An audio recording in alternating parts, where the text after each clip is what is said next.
It seems that all the world is talking now about the 30,000 people that were killed in Gaza. Nobody talks about the millions that were slaughtered in Syria, in Myanmar, in Libya, Yemen, executions in Iran, and other wars, Ukraine. It seems that when you talk about Jews, it's news.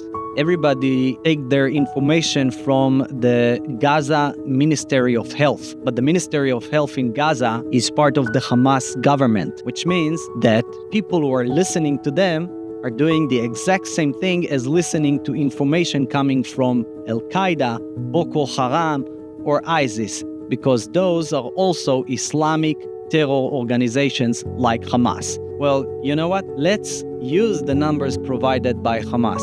30,000 are dead. But what they don't talk about is the fact that 15,000 of them, to say the least, are identified dead militants killed by the Israeli soldiers. More than that, Hamas is probably hiding many more numbers of terrorists that are buried under the rubble, and they just don't want to confirm their high casualties. On top of that, you need to remember that Hamas have no problem using boy soldiers, kids that are 14, 15, 16, 17, and even 18 years old, and they send them to fight against the Israeli soldiers. They can pull the trigger. They use AK-47s. They shoot RPGs.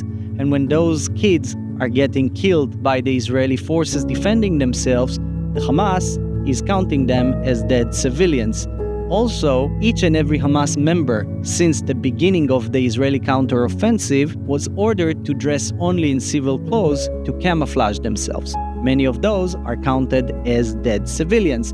You see how they play with the numbers. And more than that, it's important to know that there are hundreds, possibly more than 1,000 Gazans that were killed by Hamas rockets, like that incident in the hospital earlier in the war. Jihadi Islam rocket blew up the parking lot of a hospital, killing 300 people. How do you think they count them? As casualties, as civilians killed by Israel. Every dead civilian in Gaza is a tragedy, but it is the Hamas choice to use its own people as human shield. It is a fact that Israel is doing its very best to restrain itself. If we would behave like the Arabs do, Gaza would be a parking lot by now, and there would not be a few dead civilians every day, but all of them.